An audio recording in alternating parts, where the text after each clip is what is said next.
എന്നേശുവിൻ സന്നിധിയിൽ എന്നും ഗീതങ്ങൾ പാടിടും ഞാൻ. എന്നേശുവിൻ സന്നിധിയിൽ എന്നും ഗീതങ്ങൾ പാടിടും ഞാൻ. തന്റെ മാധുര്യമേറിടും നാമമതിൻ സ്തുതിഗീതങ്ങൾ പാടിടും ഞാൻ. തന്റെ മാധുര്യമേറിടും നാമമതിൻ സ്തുതിഗീതങ്ങൾ പാടിടും ഞാൻ. സമ്പുഷ്ട സദസ്സിൽ സർവശക്തനെ ധ്യാനിപ്പാൻ നമുക്കൊരു അവകാശം ദൈവം തന്നു, അനുവാദം തന്നു. അതിനാവശ്യമായ ആരോഗ്യം, ആത്മീയാരോഗ്യം, ശാരീരികാരോഗ്യം, മാനസികാരോഗ്യത്തെ തരുന്ന നല്ല ദൈവത്തിനായി ഞാൻ സ്തോത്രം ചെയ്യുന്നു. ഫിലദൽഫിയയിൽ ശാന്തിയ അനുഗ്രഹിക സദ്യയാണ് ഈ സന്ധ്യയിൽ നടക്കുന്നത്. അത് ഒരുക്കിയ സഭയ്ക്കും അതിന്റെ മുൻപിൽ നിൽക്കുന്ന കർത്താവിനും എൻ്റെ പ്രത്യേക സ്നേഹം നിങ്ങൾ അറിയിക്കുന്നതോടൊപ്പം ഇന്ന് ആരാധകരാകുന്ന പ്രിയപ്പെട്ടവർക്കും മാധ്യമങ്ങൾ വഴി ലോകമാകെ ശ്രദ്ധിക്കുന്ന ബഹുമാനരായ എല്ലാവർക്കും ക്രിസ്തുവിനുള്ള സ്നേഹം നമ്മൾ അറിയിക്കുന്നു. നമ്മുടെ വിഷയം നിത്യത മുതൽ നിത്യത വരെ എന്നതാണ്. ബൈബിളിലെ ഏറ്റവും വലിയ സുപ്രധാനമായ ഏറ്റവും വിലപ്പെട്ട മഹനീയ സബ്ജക്റ്റാണ് നമ്മൾ പഠിച്ചുകൊണ്ടിരിക്കുന്നത്. അത് 52 പ്രധാന ടോപ്പിക്കാണ്. അതിലൊരു ടോപ്പിക്ക് നിന്നിട്ടില്ല. അതിന്റെ സ്ട്രക്ചറാണ് നമ്മൾ പഠിച്ചുകൊണ്ടിരിക്കുന്നത്. ഓരോന്നിന്റെയും ആഴങ്ങൾ ഇനിയും വളരെ ആവശ്യമായ പരിജ്ഞാനം, സാന്നിധ്യം, അഭിഷേകം, നടത്തിപ്പ് എല്ലാം നല്ലത് പ്രാർത്ഥിക്കുന്നു. നമുക്ക് ഇന്ന് വിഷയത്തിലേക്ക് കടക്കാം. കഴിഞ്ഞ ആഴ്ച പഠിച്ച വിഷയമാണ് നിത്യരാജ്യം. അത് 3 പശ്ചാത്തലമാണ്, 5 പ്രധാനമായ അനുഭവങ്ങളാണ്. നിത്യരാജ്യത്തിലെ 3 പശ്ചാത്തലങ്ങളും 5 പ്രധാന അനുഭവങ്ങളുമാണ് നമ്മൾ കഴിഞ്ഞ ആഴ്ച പഠിക്കാൻ തുടങ്ങിയത്. അതിന്റെ ഓരോ ഭാഗങ്ങളും നമ്മൾ കാണുന്നതാണ്. അത് വിശാലമായി പഠിക്കേണ്ടതാണ്. നമ്മൾ 1ാമത്തെ പശ്ചാത്തലം കണ്ടെത്തി. അതിനെയാണ് കിങ്ഡം സംബന്ധിച്ചുള്ളതാണ്. നമ്മൾ അത് വായിക്കും. Kingdom in pre-eternity, dominion in the kingdom of eternal heaven or heavens. ഇവിടെ നമ്മൾ ശ്രദ്ധിക്കേണ്ടതാണ്. നമ്മൾ കഴിഞ്ഞ ആഴ്ച പഠിച്ചതാണ്. നിങ്ങൾ ശ്രദ്ധിച്ചു എന്ന് വിചാരിക്കുന്നു. രാജ്യം പൂർവ്വ നിത്യതയിലെങ്ങനെയായിരുന്നു? നിത്യമായ സ്വർഗ്ഗങ്ങളാകുന്ന രാജ്യത്തിലെ ആധിപത്യമാണ് നമ്മൾ 1ാമത് പഠിക്കാനുള്ളത്. അത് ഇതുവരെ പഠിക്കാൻ തുടങ്ങിയിട്ടില്ല. അത് പഠിക്കുന്ന മുമ്പ് നമ്മൾ 2ാമത്തെ പശ്ചാത്തലത്തെ കുറിച്ചും ഒരു ചെറിയ രീതിയിൽ പഠിക്കാൻ കഴിയില്ല. അതുകൊണ്ടാണ് ആ പശ്ചാത്തലം കാണേണ്ടിയിരിക്കുന്നു. ഒന്നുകൂടെ പറയുന്നു, രാജ്യം പൂർവ്വ നിത്യത, അഥവാ ലോകം ഉണ്ടാകുമ്പോൾ ഉള്ള രാജ്യത്തിന്റെ സ്ഥിതി എന്താണ്, സ്റ്റേറ്റ് എന്താണ്, അത് നമ്മൾ പഠിക്കേണ്ടിയിരിക്കുന്നു. അത് വളരെ വിപുലമാണ് എന്ന് കരുതിയിരിക്കുക. അത് The study of God's eternal determinations in the eternal kingdom before the creation of the universe. ഈ വായിച്ചു കേൾക്കാം നമുക്ക്.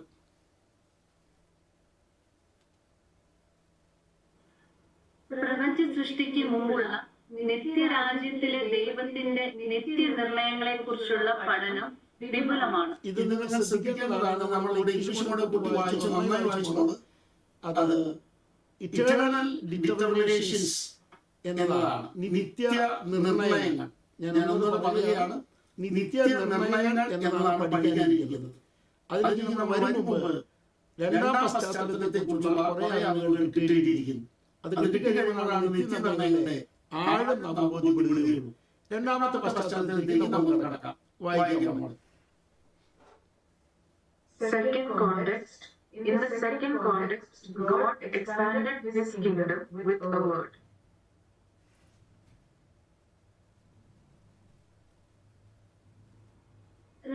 രണ്ടാമത്തെ പശ്ചാത്തലത്തിൽ ദൈവം ഒരു വാക്കിനാൽ തന്റെ രാജാധിപത്യം വികസിപ്പിച്ചു. ആ വാക്യം ഒന്നുകൂടെ വായിക്കുകയാണ് എല്ലാവരും. നമുക്ക് ഒരുമിച്ച് വായിക്കാം. രണ്ടാമത്തെ പശ്ചാത്തലം എന്ന് പറയുന്നത് പ്രപഞ്ചം സൃഷ്ടിക്കുന്നത് മുതലാണ്. പ്രപഞ്ചം സൃഷ്ടിക്കും മുമ്പുള്ളതാണ് ഒന്നാമത്തെ പശ്ചാത്തലം. രണ്ടാമത്തെ പശ്ചാത്തലം പ്രപഞ്ചം സൃഷ്ടിക്കുന്നത് മുതലാണ്. അപ്പോൾ അവിടെ രാജാധിപത്യം നിത്യമായ സ്വർഗ്ഗങ്ങളിൽ മാത്രമല്ല, ഈ അറിവിലേക്ക് കടന്നു വരണം. അപ്പൊ രാജാധിപത്യ വികസനം എന്ന ഒരു വലിയ സ്ട്രക്ചർ നമ്മുടെ വരാനുണ്ട്. ദൈവത്തിന്റെ രാജാധിപത്യ വികസനം എന്നത് വളരെ വിപുലമായി പഠിക്കേണ്ടതാണ്, വികാസമായി കാണേണ്ടതാണ്. നമ്മൾ അതിലേക്ക് പ്രവേശിക്കേണ്ടിയിരിക്കുന്നു. ഇതുകൂടെ ഒന്ന് വായിക്കാം. By the word of God, Greek, Pater Christai, Taus, Iunas, Regimati, Theo. ലോകങ്ങൾ ദൈവത്തിന്റെ വചനത്താൽ നിർമ്മിക്കപ്പെട്ടിരിക്കുന്നു എന്നാണ് ആ ഗ്രീക്ക് വേർഡിന്റെ ശരി അർത്ഥം എന്ന് അറിഞ്ഞിരിക്കണം. KJV എങ്ങനെ പറയുന്നത്? Words were framed by the word of God എന്നാണ്. അത് നിങ്ങൾക്ക് അറിയാം. അത് സംബന്ധിച്ച് പറയുമ്പോൾ ഈ കൂടെ വായിക്കേണ്ടിയിരിക്കുന്നു. ഇംഗ്ലീഷ് മലയാളം. എബ്രായ ലേഖനം 11-ാം അധ്യായം 3-ാം വാക്യമാണ് നമ്മൾ വായിക്കുന്നത്. എബ്രായ ലേഖനം 11-ാം അധ്യായം 3-ാം വാക്യം ഇംഗ്ലീഷ് വായിച്ച്. Hebrews 11 verse 3. Through faith we understand that the worlds were framed by the word of God, so that things which are seen were not made of things which do appear. അതിന്റെ മലയാളം കേൾക്കാം നമുക്ക്. എബ്രായർ 11:3 ഈ കാണുന്ന ലോകത്തിന് ദൃശ്യമായതല്ല, കാരണം എന്ന് വരുമാറ് ലോകം ദൈവത്തിന്റെ വചനത്താൽ നിർമ്മിക്കപ്പെട്ടു എന്ന് നാം വിശ്വാസത്താൽ അറിയുന്നു. ആ വാക്യം ജീര ഒന്നുകൂടെ നിർത്തി വായിക്കണം. കറക്റ്റ് വായിച്ചത് ഒരു ആശയം പോലും പോകാതെ കിട്ടിയിട്ടുണ്ട്. അങ്ങനെ തന്നെ വീണ്ടും വായിച്ചു കേൾക്കുന്നത് അല്പം ഒന്ന് പഠിക്കാൻ ഭാഗമായിക്കൊണ്ടാണ്. വായിക്കാം. ഈ കാണുന്ന ലോകത്തിന് ദൃശ്യമായതല്ല, കാരണം അതിന്റെ അർത്ഥം എന്താ? ദൃശ്യമായതല്ല കാരണം എന്ന് വരുവാണ്. അപ്പൊ ഈ ലോകം ഉണ്ടായിട്ടുള്ളത് കാണാൻ കഴിയുന്ന വസ്തുവിനെ കൊണ്ടല്ല. ലോകം ഉണ്ടായിട്ടുള്ളത് കാണാൻ കഴിയുന്ന വസ്തുവിനെ കൊണ്ടല്ല. ഇതാദ്യം നമ്മൾ അറിഞ്ഞിരിക്കണം. നമുക്ക് ആ മലയാളം വായിക്കൊന്നുകൂടെ വായിക്കാം, ഇംഗ്ലീഷും വായിക്കാം. രണ്ടും ശ്രദ്ധിച്ച് വായിക്കേണ്ടതാണ്. വായിച്ചാൽ ഈ കാണുന്ന ലോകത്തിന് ദൃശ്യമായതല്ല, കാരണം എന്ന് വരുമാറ് ലോകം ദൈവത്തിന്റെ വചനത്താൽ നിർമ്മിക്കപ്പെട്ടു എന്ന് നാം വിശ്വാസത്താൽ അറിയുന്നു.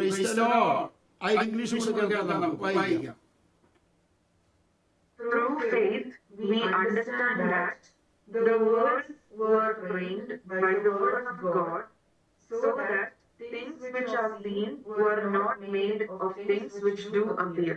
കാണാൻ കഴിയുന്ന വസ്തുക്കളെ കൊണ്ടല്ല, അദൃശ്യമായതിനെ കൊണ്ടാണ് ദൈവം ഈ ലോകത്തെ വിളിച്ചു വരുത്തിയിട്ടുള്ളത്.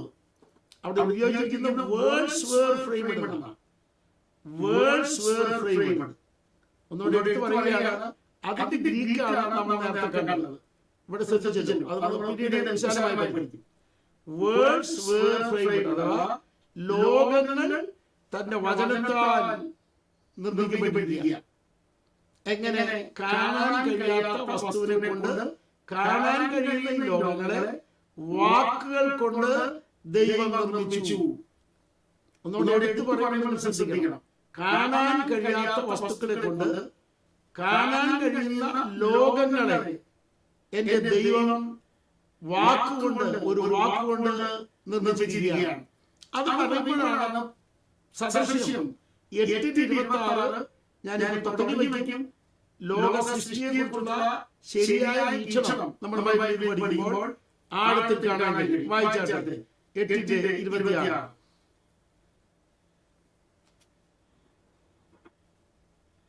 സദൃശ്യവാക്യം 8:26 അവൻ ഭൂമിയെയും വയലുകളെയും ഭൂതലത്തിന്റെ പൊടിയുടെ തുകയും ഉണ്ടാക്കിയിട്ടില്ലാത്ത സമയത്ത് തന്നെ. ഭൂതലത്തിന്റെ പൊടിയുടെ തുക ഉണ്ടാക്കിയിട്ടില്ലാത്ത സമയം. ഞാൻ എഴുതിയിട്ടുള്ളത് വായിച്ചാൽ മതി, എഴുതിയ ഭാഗം മാത്രം.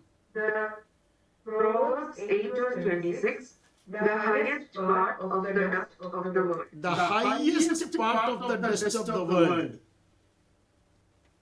സദൃശ്യ പുസ്തകം 8-ാം അധ്യായം എന്തിനെ കുറിച്ചാണ് വ്യക്തമായിട്ട് എഴുതിയിട്ടുണ്ട്? അത് ജ്ഞാനത്തെ കുറിച്ചാണ്, ഉളവായ ജ്ഞാനത്തെ കുറിച്ചാണ്. ഒന്നുകൊണ്ട് എടുത്തു പറയുകയാണ്, ഉളവായ ജ്ഞാനത്തെ കുറിച്ചാണ്. യേശു ഉളവായ ജ്ഞാനമല്ല, ഉളവായ ജ്ഞാനം ബൈബിളിൽ വ്യക്തമായിട്ട് എഴുതിയിട്ടുണ്ട്. എപ്പിസ്റ്റമോളജിയെ കുറിച്ചുള്ള, ജ്ഞാനശാസ്ത്രത്തെ കുറിച്ചുള്ള 2 ഭാഗത്തെ സംബന്ധിച്ച 26ഓളം അധ്യായങ്ങൾ നമുക്ക് പഠിക്കാനുണ്ട് ബൈബിളിൽ. എപ്പിസ്റ്റമോളജിയെ കുറിച്ച് അത് ഞാൻ ഇപ്പൊ എടുക്കുന്നില്ല, പറയുക അത്ര വിശാലമായിട്ടാണ് ബൈബിൾ കിടക്കുന്നത്. അതിലൊന്ന് ഉളവാകാത്ത ജ്ഞാനം, അതാണ് നിത്യജ്ഞാനം, അത് ദൈവത്തിന്റെ ജ്ഞാനം. എന്നാൽ ഉളവായ ജ്ഞാനത്തെ കുറിച്ചാണ് സുവിശേഷത്തിൽ പറയുന്നത്. ഉളവായി എന്ന് തന്നെ എഴുതിയിരിക്കുന്നു.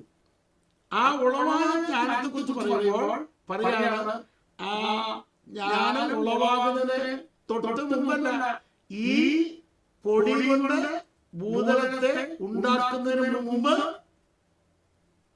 ജ്ഞാനം ഉളവായല്ല. നിങ്ങൾ കൃത്യമായിട്ട് പഠിക്കണം. 8-ാം അധ്യായം ഭൂതലത്തിന്റെ പൊടിയുടെ തുക, the highest part of the dust of the world, ഉളവാകുന്നതിന് മുൻപ് ജ്ഞാനത്തെ ഞാൻ ഉളവാക്കി. അപ്പൊ ആദ്യം ഉളവായത് ജ്ഞാനമാണ്. അത് കഴിഞ്ഞിട്ടാണ് ഈ ലോകത്തിന്റെ the highest part of the dust of the world, ഈ ലോകത്തിന്റെ തുക, പൊടിയുടെ തുക ഉണ്ടായത്. Praise God. ആ പൊടിയുടെ തുക കൊണ്ടാണ് ദൈവം worlds were framed, praise God, ലോകങ്ങളെ ഉളവാക്കിയത്. എല്ലാം ശ്രദ്ധിക്കുന്നു വിചാരിക്കുന്നു. വളരെ ആഴമായ ഭാഗമാണ് നമ്മൾ പഠിക്കുന്നത്. ഈ പൊടിയുടെ തുക കൊണ്ട്, അതിനെക്കുറിച്ച് സയൻസ് ഞാൻ ഇപ്പൊ എടുക്കുന്നില്ല. നമ്മുടെ വിഷയം സൃഷ്ടിശാസ്ത്രമല്ല, അതിലേക്ക് നമ്മൾ വരും. ബിഗ് ബാങ്ങും പിന്നെ ചെയ്യാം. അവിടെ അല്ല ഇപ്പൊ നമ്മൾ നിൽക്കുന്നത്. ഇപ്പൊ നിൽക്കുന്നത് രണ്ടാമത്തെ പശ്ചാത്തലം എന്ന് പറയുന്നത് പൊടിയുടെ തുക ഉളവാക്കിയത് മുതൽ, പൊടിയുടെ തുക കൊണ്ട് ഈ പ്രപഞ്ചം ഉളവാക്കിയത് മുതൽ. അറിഞ്ഞിരിക്കേണ്ട കാര്യമാണ്, ഭൂതലത്തിന്റെ പൊടിയുടെ തുക കൊണ്ട്, അഥവാ the highest part of the dust ആണ് ആദ്യം ഉളവാക്കിയത്. അവിടെ മുതലുള്ള കാര്യങ്ങളാണ് സെക്കൻഡ് കോണ്ടെക്സ്റ്റ്, രണ്ടാമത്തെ പശ്ചാത്തലം എന്ന് പറയുന്നത്. സ്വതന്ത്രം. ഒരു ചോദ്യം ഞാൻ എല്ലാവരും ചോദിക്കട്ടെ, ഈ പ്രപഞ്ചത്തിന്റെ മൊത്തം പൊടി ആദ്യം തമ്പുരാൻ ഉളവാക്കിയത്രേ? ആ പൊടി കൊണ്ട് 1 trillion ഗാലക്സീസ്. അതിന്റെ കണക്ക് പറയാൻ ഇഷ്ടമുണ്ട് ഇപ്പോൾ, എന്നാൽ നമ്മുടെ വിഷയം തീരില്ല എന്നുള്ള പേടിയുണ്ട്. ഇന്നത് തീരില്ല, പിന്നീട് വിശാലമായി പഠിക്കാം. 1 trillion ഗാലക്സീസ് ഈ കാണുന്ന പ്രപഞ്ചത്തിന്റെ 5% നാസ എഴുതിയിരിക്കുന്നത്. നിങ്ങൾ നന്നായി അറിയണം, ആ 5% 1 trillion ഗാലക്സീസ്. അങ്ങനെയാണെങ്കിൽ ഈ പ്രപഞ്ചം മൊത്തം ആയാലും എന്താ സ്ഥിതി? അതിന്റെ പൊടി, അതിനാവശ്യമായ പൊടി, ആ ഡസ്റ്റ്, അതാണ് എബ്രായ ലേഖനത്തിൽ പറയുന്നത്, കാണാൻ കഴിയാത്ത വസ്തുവിനെ കൊണ്ട് കാണാൻ കഴിയുന്ന ലോകങ്ങളെ ഒരു വാക്കുകൊണ്ട് രൂപപ്പെടുത്തിയിരിക്കുകയാണ്, നിർമ്മിച്ചിരിക്കുകയാണ്. ഒരേ ഒരു ചോദ്യം, ഒന്നും നമുക്ക് കാണാൻ പറ്റാത്ത രീതിയിലുള്ളതിനെ കൊണ്ട് കാണാവുന്നതിലേക്ക് എത്തിക്കാൻ എന്റെ തമ്പുരാന്റെ ഒരു വാക്ക് മതിയെങ്കിൽ നമ്മുടെ മുമ്പിൽ നാളെ എന്നത് കാണാനില്ല. എങ്ങനെയായിരിക്കും നമ്മുടെ സ്ഥിതി എന്ന് വിചാരിച്ച് വേദനിക്കുന്ന കോടിക്കണക്കിന് ആളുകളുണ്ട്, നാളത്തെ ഭാവിയെ കുറിച്ച് ചിന്തിക്കുന്നത്. പക്ഷെ ഈ വിഷയം പഠിക്കുന്ന ഒരാൾക്ക് ഇങ്ങനെ കാണാൻ കഴിയാത്ത വസ്തുവിൽ നിന്ന് രൂപപ്പെടുത്തിയ, ലോകങ്ങളെ രൂപപ്പെടുത്തിയ കർത്താവാണ് എൻ്റെ നാഥനെന്ന് ഉറപ്പുണ്ടെങ്കിൽ, അവനാണ് എൻ്റെ കർത്താവെന്ന് ഉറപ്പുണ്ടെങ്കിൽ ആ ഭയമേ വരില്ല എന്നറിയുന്നവർ എത്ര പേരുണ്ട്? അവർക്കാണ് ഭയമില്ലാത്ത, ദൈവഭയം മാത്രമുള്ള ജീവിതം. ലോകത്തിലെ ഒന്നിനെയും പേടിയില്ല, ദൈവം പറഞ്ഞിട്ടുള്ള വിഷയങ്ങൾക്ക് പേടിയുണ്ട്. അതുകൊണ്ട് ആകുലത വേണ്ട, ആശങ്ക വേണ്ട, നാളത്തെ കുറിച്ച് ചിന്തിച്ച് അവസാനിക്കേണ്ട, ബ്രെയിൻ വെറുതെ ചിതലരിക്കാൻ അനുവദിക്കേണ്ട, കേടാക്കാൻ അനുവദിക്കേണ്ട. ധൈര്യമായി പറ, നമ്മുടെ കർത്താവ് നമ്മെ നടത്തും. ഇത്ര വലിയവനല്ലേ എൻ്റെ ദൈവം, ഞാൻ ആ ഭാഗത്ത് നിന്ന് അല്പം ഒന്ന് നീങ്ങട്ട് മുമ്പോട്ട് വായിക്കാം. നമുക്ക് ഈ ഭാഗം കൂടെ രണ്ടാമത്തെ പശ്ചാത്തലത്തെ കുറിച്ച് ഒന്ന് വായിച്ചു കഴിയുമ്പോൾ ഈ ഒരു ഗ്രീക്ക് വേർഡ് ഒരു സെക്കൻഡ് എല്ലാവരും ശ്രദ്ധിച്ച്. അവിടെ എബ്രായ ലേഖനം 11:3 എഴുതിയിരിക്കുന്ന ഒരു ഗ്രീക്ക് വേർഡ് നമ്മൾ വായിച്ചല്ലോ. അതിന്റെ അർത്ഥം പറയാൻ പോവുകയാണ് ഞാൻ. ആ വാക്കിന്റെ അർത്ഥങ്ങൾ ഇതാ കാണുന്നു. നിങ്ങളൊന്ന് വായിക്കണം. ജീവനൊന്ന് വായിക്കാമോ? ഓരോന്നോരോന്നു. പൂർത്തിയാക്കുക, തകർന്നതോ കീറിയതോ ആയത് നന്നാക്കുക, നന്നാക്കുക, യോജിപ്പിക്കുക, ക്രമപ്പെടുത്തുക, ക്രമീകരിക്കുക, സ്വയത്തിന് അനുയോജ്യമാക്കുക, അല്ലെങ്കിൽ ഫ്രെയിം ചെയ്യുക. ഇത് ആദ്യത്തെ ഒരു ഖണ്ഡിക ഞാൻ നിങ്ങൾ കാണിച്ചു തരികയാണ്. ഞാൻ ഒന്നുകൂടെ വായിക്കുകയാണ്. ഈ പൊടി കൊണ്ട് ഒരു പ്രൊജക്ട് പൂർത്തിയാക്കിയവനാണ് നമ്മുടെ കർത്താവ്. Praise the Lord. ഒരു പ്രൊജക്ട്. ആ പ്രൊജക്ട് എന്താണെന്ന് ബൈബിളിൽ നിന്ന് വായിച്ചു കേൾക്കണം. നമുക്ക് വായിക്കാം. ആ പ്രൊജക്ട് പൂർത്തിയാക്കി കർത്താവ് പൊടി കൊണ്ട്. Praise God. ഏറിയ പൊടിയല്ലേ? ഭൂതലത്തിന്റെ പൊടിയുടെ തുക എന്ന് പറയുന്നത് ചിന്തിക്കാൻ പറ്റുമോ? ഇനി അതെല്ലാം നന്നാക്കി ക്രമപ്പെടുത്തി, അത് ക്രമീകരിച്ചു, ദൈവത്തിന്റെ ഇഷ്ടത്തിനനുസരിച്ച് അനുയോജ്യമാക്കി, അത് ഫ്രെയിം ചെയ്തു. അതാണ് വേർഡ്സ് വേർ ഫ്രെയിംഡ് എന്ന് പറയുന്നത്. ഇവിടെ എന്നെ ശ്രദ്ധിക്കുന്ന എല്ലാവരോടും ഞാൻ പറയുന്നു, നിന്റെ ജീവിതത്തിൽ ഒരു ഫ്രെയിം ഇല്ലെങ്കിൽ, നിന്റെ ജീവിതത്തിൽ ഒരു ഓർഡർ ഇല്ലെങ്കിൽ, നിന്റെ മക്കളുടെ ജീവിതത്തിൽ ഓർഡർ ഇല്ലെങ്കിൽ, നിന്റെ ചർച്ചിൽ ഒരു ഓർഡർ ഇല്ലെങ്കിൽ, നിന്റെ കുടുംബജീവിതത്തിൽ ഓർഡർ ഇല്ലെങ്കിൽ, ഒരു ക്രമം വരുത്തുവാൻ കഴിയുന്ന ഒരുവനാണ് ഈ നിത്യതയുടെ രണ്ടാമത്തെ വശം ആരംഭിക്കുന്നവൻ എന്ന് അറിയുന്നവർ എത്ര പേരുണ്ട്? ഈ കാര്യം പഠിക്കുമ്പോൾ വലിയവരെ ഓർക്കാറുണ്ട്. ഞാൻ എൻ്റെ വീട്ടിൽ ആയിരക്കണക്കിന് കിലോമീറ്റർ സഞ്ചരിച്ച് ഫേമസ് ആയ ഇന്ത്യയിൽ ഏറ്റവും അറിയപ്പെട്ട ചില ഉദ്യോഗസ്ഥന്മാർ ഇവിടെ വന്ന് പ്രാർത്ഥിക്കാൻ വന്നിട്ടുണ്ട്. Praise God. രാഷ്ട്രപതിക്ക് നേരിട്ട് അറിയുന്ന ഉദ്യോഗസ്ഥന്മാരാണ് അവർ പ്രാർത്ഥനയ്ക്ക് വന്നിരിക്കുക. അവരുടെ കുടുംബത്തിന്റെ വിഷയത്തിൽ വലിയ വേദന ഉളവാക്കിയിട്ട് നിൽക്കാൻ വയ്യാത്ത നീൽ വന്നപ്പോൾ സ്വർഗം അവർക്ക് വേണ്ടി പ്രവർത്തിക്കുന്നത് കണ്ട് ഞാൻ അത്ഭുതപ്പെട്ടു പോയി. ഇന്നും പ്രവർത്തിക്കുന്ന ഒരു ദൈവമുണ്ടെന്ന് ഉറച്ചു വിശ്വസിക്കുന്നവർ ഈ മീറ്റിംഗിൽ എത്ര പേരുണ്ട്? എന്റെ കർത്താവ് എനിക്ക് വേണ്ടി ഒരു ക്രമം ശരിയാക്കി തരും എന്ന് ഉറപ്പുള്ളവരെല്ലാം കരം ഉയർത്തി സ്വന്തം ചെയ്ത് ആരാധിച്ച എന്റെ കർത്താവ് എനിക്ക് വേണ്ടി ഒരു ക്രമം ചെയ്തു തരും എന്ന് ഉറപ്പുള്ളവരെല്ലാം ദൈവത്തെ സ്തുതിച്ചാൽ. പക്ഷേ അവന്റെ അടുക്കൽ ചെല്ലണം, അവന്റെ അടുക്കൽ ചെല്ലണം. അവൻ നമ്മൾ പഠിച്ചതാ. അടുക്കൽ ചെല്ലാത്തവർക്ക് പരിപാടിയില്ല. Praise God. അത് ഞാൻ പിന്നീട് പറയാം.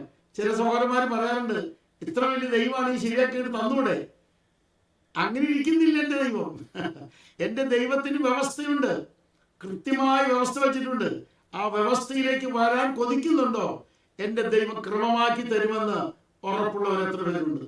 ഇന്നും ചർച്ചിനകത്ത് വേദനിക്കുന്ന, സഭയ്ക്ക് പുറത്ത് വേദനിക്കുന്ന, 4200 മതങ്ങളിൽ വേദനിക്കുന്ന, 45,000 സംഘടനകളിൽ വേദനിക്കുന്ന, 100 കണക്കിന് ഇസങ്ങളിൽ ഇരിക്കുന്ന പ്രിയപ്പെട്ടവരോട് വേദനിക്കുന്നവർ, ഞാൻ അവരോടെല്ലാം പറയുന്നു, ഒരു ക്രമം വരുത്തുവാൻ, ആമേൻ, അവന്റെ ഇഷ്ടത്തിനനുസരിച്ച് ഫ്രെയിം ചെയ്യുവാൻ ഏൽപ്പിച്ചു കൊടുത്താൽ അവനത് ചെയ്തു തരും എന്നുറപ്പുള്ളവർ കൈകൾ ഉയർത്തി മഹത്വം ദൈവത്തിന് കൊടുത്താൽ.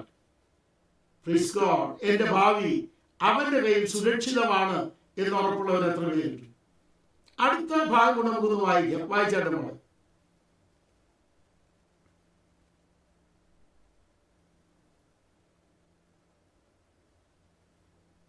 പറ്റുമോ വായിക്കാൻ? ഞാൻ വായിക്കാം. ധാർമ്മികമായി തയ്യാറാക്കുക, ധാർമ്മികമായി തയ്യാറാക്കുക, ശക്തിപ്പെടുത്തുക, പൂർണ്ണമാക്കുക, സജ്ജമാക്കുക, ഒരാളെ അവൻ ആയിരിക്കേണ്ടതുപോലെ ആക്കുക. ഒരു ഹല്ലേലൂയ പറയാൻ എത്ര സന്തോഷമുണ്ട്. ഒരാളെ അവൻ ആയിരിക്കേണ്ടത് ഏത് വിധത്തിലാണോ അതുപോലെ ആക്കുന്നതിനാണ് ഈ പദം ഉപയോഗിക്കുന്നത്. മറ്റൊന്നാണ് ഒരുക്കുക, മറ്റൊന്നാണ് പുനഃസ്ഥാപിക്കുക. ഇത്രയും കാര്യങ്ങൾ പഠിപ്പിക്കാൻ ഇന്ന് സമയമുണ്ടെങ്കിൽ ഒരു 6 മണി വരെ നമ്മുടെ ക്ലാസ് പഠിപ്പിച്ചെങ്കിലും തീരുള്ളൂ രാവിലെ. പക്ഷേ എനിക്ക് തോന്നുന്നു നമ്മുടെ റെജി പാസ് 6 മണിക്ക് ക്ലാസ് കഴിഞ്ഞ് നേരെ ജോലിക്ക് പോകാൻ തയ്യാറാണ്. ആമേൻ. ഞാൻ ഇവിടെ ഇരിക്കുന്ന എല്ലാവരോടും പറയട്ടെ, ഈ പദങ്ങളൊക്കെ നമ്മൾ മനസ്സിലാക്കണം. നമ്മുടെ കർത്താവ് ഇതെല്ലാം ചെയ്തവനാണ്, ചെയ്യുന്നവനാണ്, നാളെ ചെയ്യാൻ പോകുന്നവനാണ്. ഈ ഉറപ്പുണ്ടെങ്കിൽ ക്രിസ്തുവിൽ ആശ്രയിക്കാം. നമുക്ക് ട്രസ്റ്റ് അവനിൽ ആശ്രയിക്കണം. അപ്പോൾ ധാർമ്മികമായിട്ട് തകർന്നു പോയതിനെ നിലനിർത്തി തരും. Praise God. ശക്തിപ്പെടുത്തി തരും. അശക്തമായി തീർന്നു മനസ്സുകൊണ്ട്, ശരീരം കൊണ്ട്, ആത്മീയമായി അതൊക്കെ ശക്തമാക്കി തരും. അടുത്തത് പൂർണ്ണമാക്കി തരും. അതിനെക്കുറിച്ച് നമുക്ക് പിന്നീട് പഠിക്കാനുണ്ട്. സജ്ജമാക്കി തരും. ഇത്രയും കാര്യങ്ങൾ പറയുമ്പോൾ ഒരാളവനായിരിക്കേണ്ടതുപോലെ ആക്കി തരുവാൻ എൻ്റെ ദൈവം തയ്യാറാണ് എന്നുള്ളവരെല്ലാം ദൈവത്തെ സ്തുതിച്ചാരാധിച്ചാൽ. അവനായിരിക്കേണ്ടത് ഏതുപോലെയാണോ അതുപോലെ അവൻ ഒരുക്കി തരാൻ ദൈവം ശരിയായി കഴിഞ്ഞിട്ടു. ഇവിടെ ഏറ്റവും വലിയ തോതിൽ അറിയേണ്ടത് അവന്റെ അടുക്കൽ ചെല്ലുന്നവർക്കാണ് ഈ കാര്യം എന്നറിയുന്നവർ എത്ര പേർക്കുണ്ട്? അവന്റെ അടുക്കൽ ചെല്ലണം. ആമേൻ. അത് സംബന്ധിച്ച് വിശാലമായി നമുക്ക് പഠിക്കാം. നമ്മുടെ രണ്ടാമത്തെ പശ്ചാത്തലം നമ്മൾ കാണുകയാണ്. ഒന്ന് വായിക്കാം. നമുക്ക് മോളെ ഒന്ന് വായിച്ച്. Kingdom in present eternity, 2 types dominion experiences after creation. ഒന്നുകൂടെ ഇംഗ്ലീഷിൽ വായിച്ചോളൂ. ഇംഗ്ലീഷ് ഒന്നുകൂടെ വായിച്ചോളൂ. കാരണം ലോകം കൊണ്ട് കേൾക്കുന്നതല്ലേ, എല്ലാവർക്കും ഒന്നും കേൾക്കട്ടെ. മലയാളം 2 വട്ടം വായിക്കണം. Kingdom in present eternity, 2 types dominion experiences after creation. വർത്തമാനകാല നിത്യതയിലെ രാജ്യം. സൃഷ്ടിക്ക് ശേഷം 2 തരം ആധിപത്യ അനുഭവങ്ങൾ. വർത്തമാനകാല നിത്യതയിലെ രാജ്യം. ഇപ്പോഴത്തെ നിത്യതയിലെ രാജ്യത്തെ കുറിച്ചാണ് ആ കുട്ടി വായിക്കുന്നത്. ജീവൻ വായിക്കണം. ഇപ്പോഴത്തെ എന്താണ് സൃഷ്ടിക്ക്? സൃഷ്ടിക്ക് ശേഷം 2 തരം ആധിപത്യ അനുഭവങ്ങൾ. ഇവിടെയാണ് അറിഞ്ഞിരിക്കേണ്ടത്. സൃഷ്ടിക്ക് മുമ്പ് ഒരൊറ്റ ആധിപത്യ അനുഭവങ്ങളേ ഉള്ളൂ ബൈബിളിൽ. സൃഷ്ടിക്ക് ശേഷം വിവിധ ആധിപത്യ അനുഭവങ്ങളാണ് നമ്മൾ കാണാൻ പോകുന്നത്. ഈ കാര്യങ്ങൾ അറിഞ്ഞില്ലെങ്കിൽ ഒന്നാം കോണ്ടെക്സ്റ്റ് ഒട്ടും മനസ്സിലാകില്ല. Praise the Lord. ഇതാണ് ആ രണ്ടാമത്തെ കോണ്ടെക്സ്റ്റിനെ കുറിച്ചുള്ള ശരിയായ അറിവ് നമുക്ക് ആവശ്യമാണ് എന്ന് ഞാൻ ഓർപ്പിച്ചത്. വായിക്കാം. ഈ 2 പശ്ചാത്തലം ഒരുമിച്ച് കാണിക്കുന്നു. എഴുതിയെടുക്കേണ്ടവർക്ക് എഴുതിയെടുക്കുക ചെയ്യാം. വായിച്ചാട്ടെ മോളെ Gracy. 1. Everlasting sovereignty over eternal heavens of heavens. ഒന്നുകൂടെ വായിക്കാം. Everlasting sovereignty over eternal heavens of heavens. 2. God's sovereignty over the created heavens, the heaven of heavens, the earth, the sea, Sheol and Abaddon. ഉൽപ്പത്തി 1:1, നെഹെമ്യ 9:6, സദൃശ്യം 15:11, വെളിപ്പാട് 1:18. ഇത്രയും വാക്യങ്ങൾ കൃത്യമായി നമുക്ക് വായിക്കാനുണ്ട്. ഇത് വായിച്ചു വരുമ്പോൾ നമുക്ക് മനസ്സിലാകും കർത്താവിന്റെ രണ്ടാമത്തെ പശ്ചാത്തലത്തെ കുറിച്ചുള്ള നിർണയം, അഥവാ നിത്യത മുതൽ നിത്യത വരെയുള്ള 3 പശ്ചാത്തലമാണ് പഠിക്കുന്നത്. രണ്ടാം പശ്ചാത്തലം എന്ന് പറയുന്നത് ഇത് 2 ഒന്നിച്ചാണ്. വായിച്ചാട്ട് ഇത് 2 ഒന്നിച്ച്. നിത്യമായ സ്വർഗാദി സ്വർഗങ്ങളാകുന്ന രാജ്യത്തിലെ നിത്യാധിപത്യം ആണ് ഒന്നാമത്തേത്. നമ്മൾ കഴിഞ്ഞ ആഴ്ച പഠിച്ചതാ. രണ്ടാമത്തേത് വരുമ്പോൾ വായിച്ചാട്ട്. സൃഷ്ടിക്കപ്പെട്ട സ്വർഗങ്ങൾ, സ്വർഗാദി സ്വർഗങ്ങൾ, ഭൂമി, സമുദ്രം, പാതാളം, അബദോൻ എന്നിവയുടെ മേലുള്ള ദൈവത്തിന്റെ പരമാധികാരം. ഈ ലിസ്റ്റ് ഇനി കൂടാനുണ്ട്. ഈ ലിസ്റ്റ് ഒന്ന് വായിച്ച് നിങ്ങൾ പഠിക്കേണ്ടതാണ്. ആ വാക്യങ്ങളൊന്ന് വായിക്കാൻ മോളെ. ഉൽപ്പത്തി 1 മുതൽ വെളിപ്പാട് വരെയുള്ള വാക്യങ്ങൾ ഒന്ന് വായിച്ചോളൂ. 1-2 പോയിന്റുകൾ എടുത്തു പറയാൻ. ഉൽപ്പത്തി 1:1, ആദിയിൽ ദൈവം ആകാശവും ഭൂമിയും സൃഷ്ടിച്ചു. ആകാശം എന്നതിന് ഹാഷമയീം എന്നാണ്, സ്വർഗങ്ങൾ എന്നാണ്. ഇംഗ്ലീഷ് ചില തർജ്ജമകൾ സ്വർഗങ്ങൾ എന്ന് തർജ്ജമ ചെയ്തിട്ടുണ്ട്. അപ്പൊ സ്വർഗങ്ങളും ഭൂമിയും സൃഷ്ടിക്കപ്പെട്ടതാണ് 1-ാം വാക്യത്തിൽ. എന്നാൽ നെഹെമ്യാവ് 9:6 വായിക്കുമ്പോൾ വ്യത്യാസമുണ്ട്. ഇവിടെ ക്രിയേറ്റ് എന്ന പദമാണ് എന്നറിഞ്ഞിരിക്കണം. അടുത്തത് നെഹമ്യാവ് 9:6. നീ മാത്രം യഹോവയാകുന്നു. നീ ആകാശത്തെയും സ്വർഗ്ഗത്തെയും അവയിലെ സകല സൈന്യത്തെയും ഭൂമിയെയും അതിലുള്ള സകലത്തെയും സമുദ്രങ്ങളെയും അവയിലുള്ള സകലത്തെയും ഉണ്ടാക്കി. സൃഷ്ടിച്ചു എന്നല്ല, ഇവിടെ അസീത്ത നിർമ്മിച്ചു, ഉണ്ടാക്കി എന്നാണ്. ഉൽപ്പത്തി 1:1 സൃഷ്ടിച്ചു എന്നാണ്. സൃഷ്ടിച്ചതിനെ സംബന്ധിച്ച് പഠിക്കുമ്പോൾ ഒന്നുമില്ലായ്മ സൃഷ്ടിച്ചു. നിർമ്മിക്കാന്ന് പറഞ്ഞാൽ അതിൽ നിന്ന് സ്വർഗങ്ങളും സ്വർഗാതിസ്വർഗങ്ങളും ഭൂമിയും സമുദ്രവും പാതാളവും അബദ്ധോനും കോൺസ്റ്റലേഷൻ തുടങ്ങി ഒരുപാട് കാര്യങ്ങൾ ബൈബിളിൽ എഴുതിയിട്ടുണ്ട്. അതിന്റെ ഒരു ലിസ്റ്റ് നമുക്ക് പിന്നീട് കണ്ടെത്താം. ദൈവത്തിന്റെ സൃഷ്ടിയുടെ വൈഭവം നമുക്ക് കാണാം.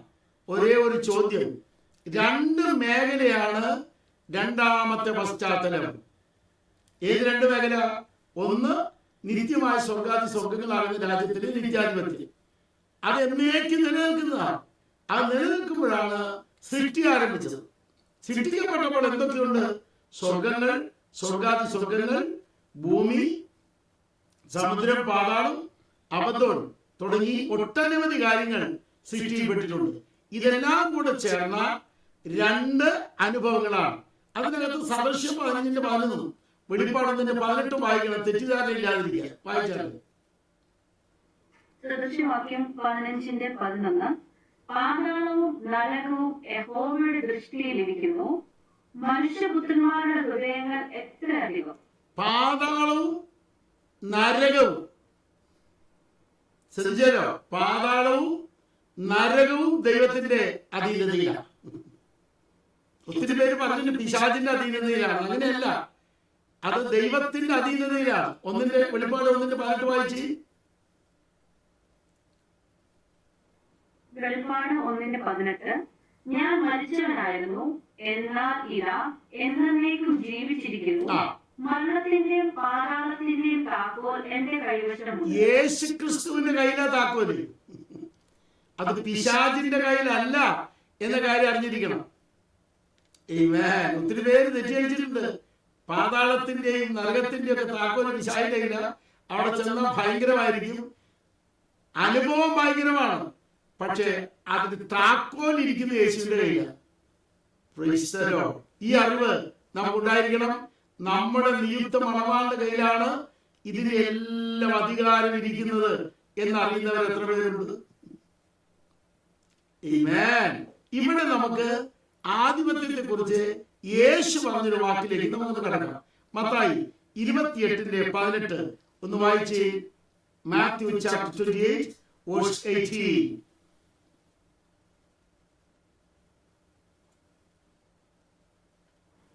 മത്തായി 28:18. യേശു അടുത്തു ചെന്നു, സ്വർഗത്തിലും ഭൂമിയിലും സകല അധികാരവും എനിക്ക് നൽകപ്പെട്ടിരിക്കുന്നു. ഇവിടെയാണ് ആദ്യത്തെ ക്ലാസ് നിങ്ങൾക്ക് ഓർമ്മ വരേണ്ടത്. പിതാവിനോടൊപ്പം ഉണ്ടായിരുന്ന മഹത്വം വേറെ, നൽകപ്പെട്ട മഹത്വം വേറെ. നമ്മൾ ചിലരുടെ ആഴത്തിലേക്ക് ഇറങ്ങാണ് ശ്രദ്ധിക്കുക. പിതാവിനോടൊപ്പം ഉണ്ടായിരുന്ന അധികാരം വേറെ, നൽകപ്പെട്ട അധികാരം വേറെ. എപ്പോഴാണ് നൽകപ്പെട്ടത്? വളരെ ശ്രദ്ധിക്കേണ്ടതാണ്.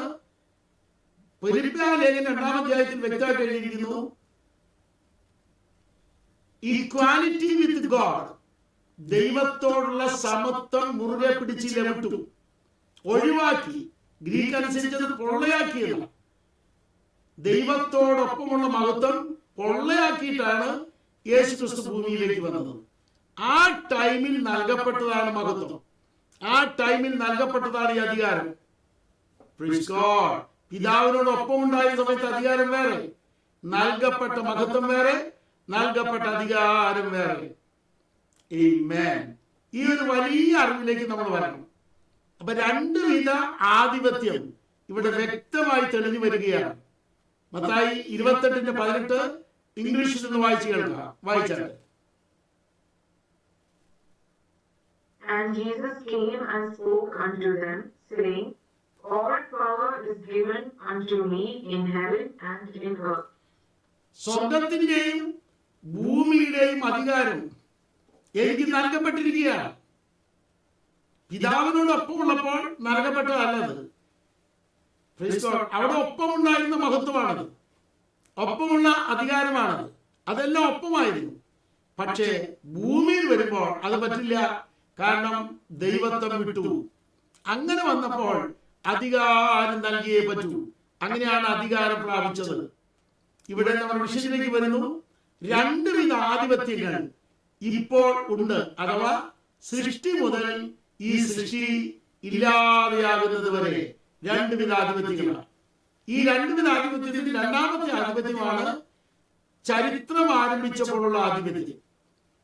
അത് നിങ്ങൾ നന്നായി ശ്രദ്ധിച്ച് പഠിക്കുന്നതായിരിക്കും. ചരിത്രം ആരംഭിച്ചപ്പോഴുള്ള ആധിപത്യം. ഇവിടെ എന്തെല്ലാം ആധിപത്യങ്ങൾ കയറി വന്നു, അതിന്മേലുള്ള നമ്മുടെ അധികാരം എന്താണ്, അവിടെ നമുക്ക് എന്തെല്ലാം പ്രവർത്തിക്കാനുണ്ട്, ഇതൊക്കെ പഠിക്കാനുണ്ട്. നമുക്ക് മുമ്പോട്ട് പോകാം. Praise God. ഇപ്പോൾ ഏകദേശം നിങ്ങൾക്ക് മനസ്സിലായി എന്ന് ഞാൻ കരുതുന്നു. വായിച്ചാട്ടെ Gracy. According to the biblical records, the development of the kingdom of God occurs in various stages. ആ വാക്ക് നിങ്ങൾ ശ്രദ്ധിച്ചല്ലോ. അതിന് മലയാളം കൂടെ വരുമ്പോൾ നിങ്ങൾക്ക് മനസ്സിലാകും. ബൈബിൾ രേഖകളുടെ അടിസ്ഥാനത്തിൽ ദൈവരാജ്യത്തിന്റെ വികസനം വിവിധ ഘട്ടങ്ങളിൽ സംഭവിക്കുന്നു. Praise the Lord. നമ്മുടെ പഠനം ഇവിടെ തുടങ്ങുകയാണ്. ഒരു വലിയ സ്റ്റഡി ആരംഭിക്കുകയാണ്. ദൈവരാജ്യത്തിന്റെ വികസനം. നിത്യമായ സ്വർഗാദി സ്വർഗങ്ങളിൽ ആയിരുന്നു ആധിപത്യം. അത് വികസിച്ചു. വികസിച്ച് എവിടെ വരെ എത്തി?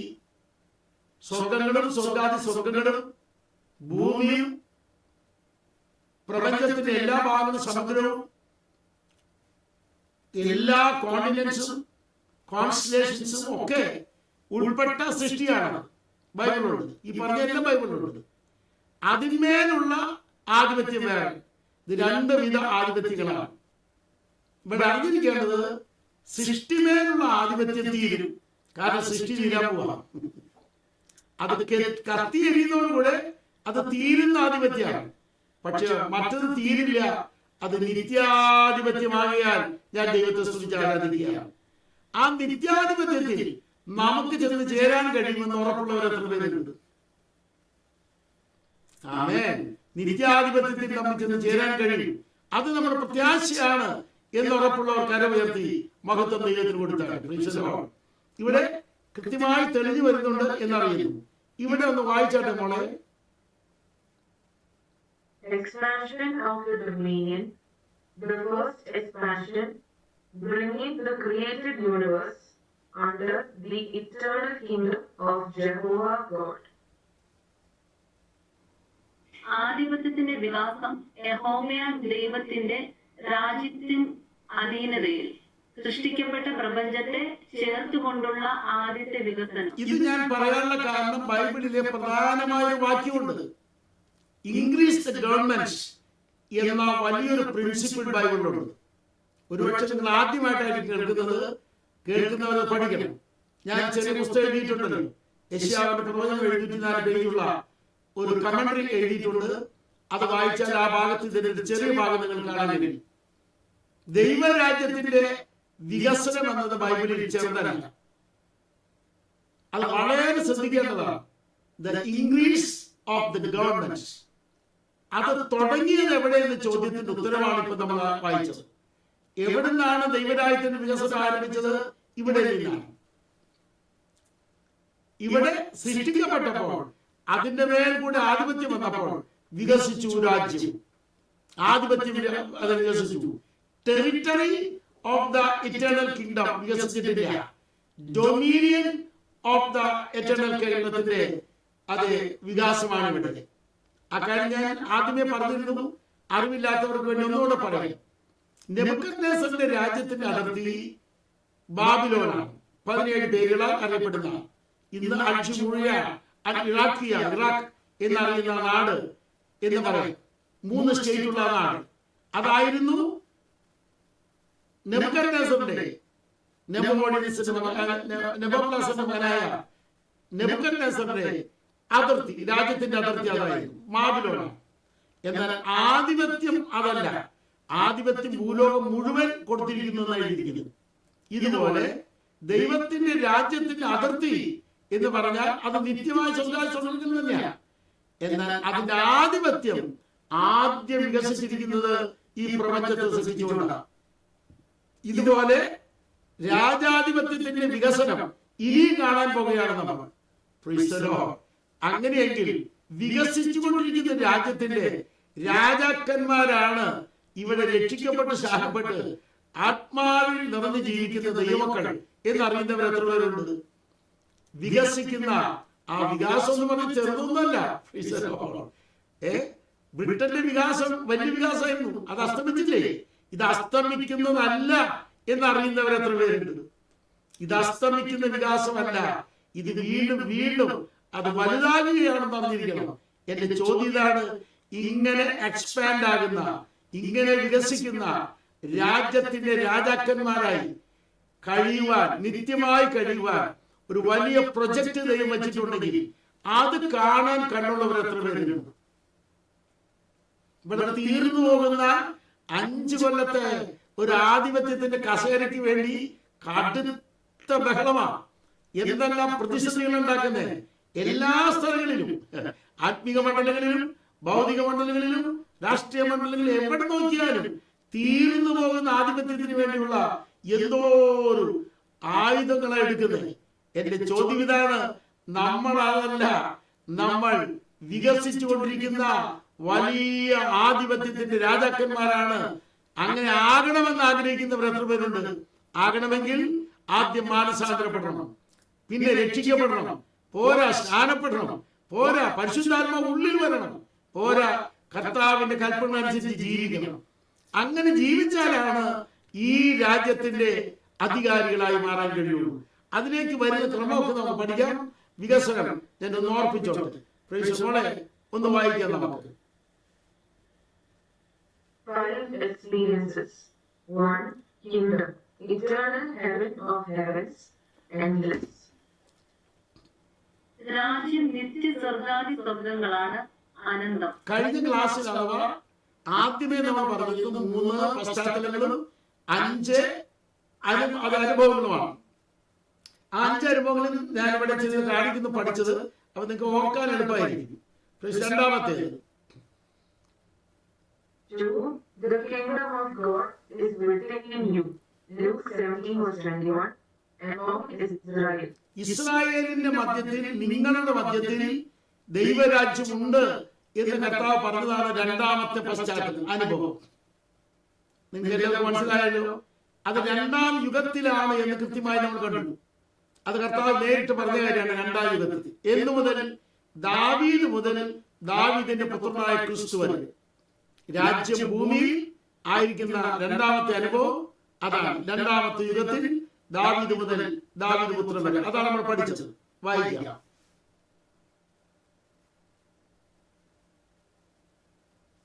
ദൈവരാജ്യം നിങ്ങളുടെ ഇടയിൽ തന്നെയുണ്ട്, ഇസ്രായേലിന്റെ ഇടയിൽ. ഇതാണ് 2-ാമത്തെ അനുഭവം. 3 പശ്ചാത്തലത്തിൽ 2-ാമത്തെ പശ്ചാത്തലമാണ് 2 വിധ ആധിപത്യങ്ങൾ. അത് മനസ്സിലായല്ലോ. നിത്യാധിപത്യം സ്വർഗത്തിൽ കഴിയുന്നത്. 2 പ്രപഞ്ചം കൂട്ടിച്ചേർത്തപ്പോൾ പ്രപഞ്ചത്തിലെ ആധിപത്യം. ഇത് പ്രപഞ്ചത്തിന്റെ ആധിപത്യത്തിന്റെ മധ്യത്തിൽ ഇവിടെ അനുഭവങ്ങൾ 5 ഉണ്ട്. ആ അനുഭവങ്ങൾ 4 നമുക്ക് പഠിച്ചേ പറ്റൂ. 5-ാമത്തെ അനുഭവം വരുമ്പോൾ വിശേഷമായ പഠനം വന്നിരിക്കണം. വായിക്കാം നമുക്ക് 3-ാമത്തെ അനുഭവം. Matthew 3:2, Luke 11:10. The kingdom of God is come nigh unto you. ആമേൻ. നിങ്ങളുടെ അടുക്കൽ സ്വർഗരാജ്യം വന്നെത്തിയിരിക്കുന്നു, ദൈവരാജ്യം വന്നെത്തിയിരിക്കുന്നു. ഇത് പറഞ്ഞത് എപ്പോഴാണ് നമ്മൾ കഴിഞ്ഞ ആഴ്ച പഠിച്ചു.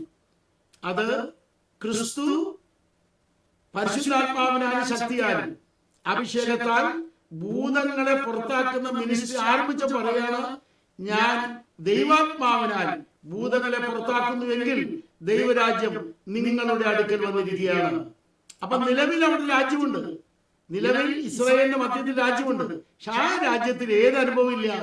പരിശുദ്ധാത്മാവിനാലും ശക്തിയാലും ഭൂതങ്ങളെ പുറത്താക്കുന്ന മിനിസ്ട്രി ഇല്ല. അപ്പൊ ഇതൊരു new ministry in the kingdom of God. Amen.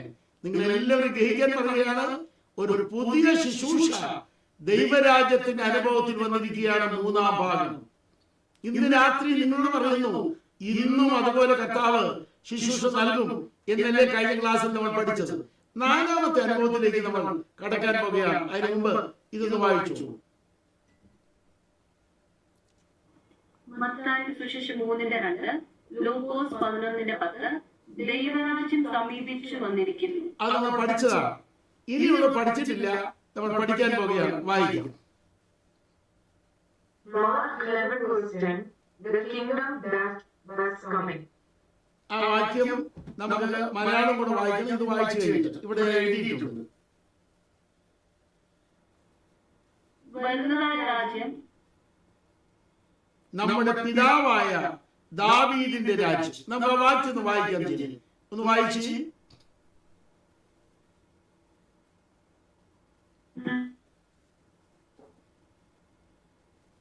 മർക്കോസ് 11:10. മർക്കോസ് 11:10, വരുന്നതായ രാജ്യം നമ്മുടെ പിതാവായ ദാവീദിന്റെ രാജ്യം വാഴ്ത്തപ്പെടുമാറാകട്ടെ. അപ്പൊ ഇനി ദാവീദിന്റെ രാജ്യം വരാനുണ്ടെന്നല്ലേ പറയുന്നേ? ദാവീദിന്റെ രാജ്യം വരാനുണ്ട്. കർത്താവ് അതിനെ എതിർത്തില്ല. Praise the Lord. അപ്പൊ വരാനുള്ള ദാവീദിന്റെ രാജ്യം ഏതാണ്? ഹല്ലേലൂയ. ഇതാണ് നാലാമത്തെ അനുഭവം. അത് പഠിക്കുമ്പോൾ കുറെ കാര്യങ്ങൾ അറിഞ്ഞിരിക്കേണ്ടതുണ്ട് എന്ന് മനസ്സിലാക്കുക. നമുക്ക് ഇതുകൂടെ ഒന്ന് വായിക്കാം. വർത്തമാനകാല നിത്യതയിലെ നാലാമത്തെ അനുഭവം 2 ഭാഗങ്ങളായിട്ടാണ് തിരിക്കേണ്ടത്. അതിലേക്ക് നമ്മൾ കടക്കുകയാണ്. ഇംഗ്ലീഷ് ഒന്ന് വായിച്ച്. Present eternity, fourth experience, 2 portions. എന്താണ് വർത്തമാനകാല നിത്യതയിലെ നാലാമത്തെ അനുഭവം? അത് നമ്മൾ പഠിക്കുകയാണ്. വരുന്നതായ രാജ്യം. അത് 2 ഭാഗങ്ങളായി തിരിക്കാനുള്ള കാരണം എന്താ? വേദപുസ്തകത്തിൽ അത് വ്യക്തമായി പറഞ്ഞിട്ടുണ്ട്. അത് നമുക്കൊന്ന് കാണാം. Praise God. അതിൽ ഒന്നാമത്തെ ഭാഗം നമ്മൾ ഇവിടെ വായിച്ചു. The kingdom of our father David that cometh. ദാവീദിന്റെ രാജ്യം അഥവാ വരുന്നതായ രാജ്യം നമ്മുടെ പിതാവായ ദാവീദിന്റെ രാജ്യമാണ്. അത് നിങ്ങൾ ശ്രദ്ധിക്കണം. പിതാവായ ദാവീദിന്റെ രാജ്യമാണ്. എന്നാൽ രണ്ടാമത്തെ ഭാഗം അതല്ല. വായിക്കാം മോളെ. B. Matthew 16:28, the Son of Man coming in his kingdom. ആ വാക്ക് ശ്രദ്ധിച്ചോ? In his kingdom. മലയാളം ഭംഗിയായിട്ട് എഴുതിയിട്ടുണ്ട്. അതുപോലെ തന്നെ ഇവിടെ വായിച്ച മോളെ വാക്യം വായിക്കുന്നതിന് വായിച്ചു കഴിഞ്ഞിട്ട് മനുഷ്യപുത്രൻ തന്റെ രാജ്യത്തിൽ വരുന്നത്. ആദ്യത്തെ വാക്യത്തിൽ ദാവീദിന്റെ രാജ്യം വരുന്നു. ഇവിടെ പറയുമ്പോൾ മനുഷ്യപുത്രൻ തന്റെ രാജ്യത്തിൽ. അപ്പൊ തന്റെ രാജ്യം ദാവീദിന്റെ രാജ്യം. ഒരുപാട് പണ്ഡിത ചിന്തകൾ ഇതിന്റെ പുറകിലുണ്ട്. പരിശുദ്ധാത്മാവ് എന്ന് പറഞ്ഞെന്ന് ഞാൻ പറയാം. കമന്ററി പറയാൻ സന്തോഷമേ ഉള്ളൂ. ധാരാളം കർത്താദാസന്മാരുടെ കമന്ററികൾ വായിക്കാനും പഠിക്കാനും അവസരം ദൈവം തന്നു. കമന്ററികളൊക്കെ മാറ്റിവെച്ച് പരിശുദ്ധാത്മാവ് ബൈബിളിൽ എന്ന് വെളിപ്പെടുത്തി എന്ന് പറയാൻ എനിക്ക് വളരെ ഇഷ്ടമുണ്ട്. നമ്മൾ അതിലേക്കൊന്ന് കടക്കുകയാണ്. ആ വാക്യം ഒന്ന് വായിക്കാം. വായിച്ചാട്ടെ. മത്തായി 16:28 വായിച്ചാട്ടെ. മനുഷ്യപുത്രൻ തന്റെ രാജ്യത്തിൽ വരുന്നത് കാണുവോളം മരണം ആസ്വദിക്കാത്തവർ ചിലർ ഈ നിൽക്കുന്നവരുണ്ട് എന്ന് ഞാൻ സത്യമായിട്ട് നിങ്ങളോട് പറയും. ഒരുപാട് സംശയമുള്ള ഒരു വാക്യമാണ്. മനുഷ്യപുത്രൻ തന്റെ രാജ്യത്തിൽ വരുന്നത് കാണുവോളം മരണം ആസ്വദിക്കാത്ത ഒരു കൂട്ടം ആളുകൾ ഇവിടെ നിൽപ്പുണ്ടെന്ന് കർത്താവ് പറയുന്നത്. അപ്പൊ കർത്താവിന്റെ കാലത്ത് കർത്താവ് പ്രസംഗിച്ചുകൊണ്ടിരിക്കുമ്പോൾ മുമ്പിൽ നിൽക്കുന്ന ഒരു ഗ്രൂപ്പ് മനുഷ്യപുത്രൻ തന്റെ രാജ്യത്തിൽ വരുന്നത് കാണുവോളം മരണം ആസ്വദിക്കില്ല. മരിക്കില്ല എന്നല്ല, മരണം ആസ്വദിക്കില്ല. മരണം ആസ്വദിക്കുന്നത് വേറെ, മരിക്കുന്നത് വേറെ ബൈബിളിൽ എഴുതിയിരിക്കുന്നു. നമുക്ക് പിന്നാലെ ചിന്തിക്കേണ്ടിയിരിക്കുന്നു. നമുക്കിവിടെ അകത്തേക്ക് ആരും കടക്കാം. ഒന്ന് വായിച്ച മോളെ. ക്രിസ്തുവിന്റെ രാജ്യവും ദാവീദിന്റെ രാജ്യവും വരുന്നത് സഹസ്രാബ്ദത്തിലോ. Praise the Lord. ഇനി നമ്മൾ ചില ആഴങ്ങളിലേക്ക് കടക്കുകയാണ്. നിങ്ങൾ എല്ലാം കൂടെ വരുന്നു എന്നതിൽ സന്തോഷം. നമ്മൾ ഒരു സ്റ്റേജിലെത്തി. നാലാമത്തെ ഭാഗം എന്ന് പറയുന്നത് ക്രിസ്തുവിന്റെ രാജ്യവും ദാവീദിന്റെ രാജ്യവും ഒന്നിച്ച് കാണുന്ന സമയമാണ്. ക്രിസ്തുവിന്റെ രാജ്യവും ദാവീദിന്റെ രാജ്യവും ഒരുമിച്ച് കാണുന്ന സന്ദർഭമാണ് നാലാമത്തേത്. അതെപ്പോഴാണെന്ന് വേദപുസ്തകം തന്നെ നമ്മളെ പഠിപ്പിക്കട്ടെ. നമുക്ക് ഒന്നിച്ച് വായിച്ചാൽ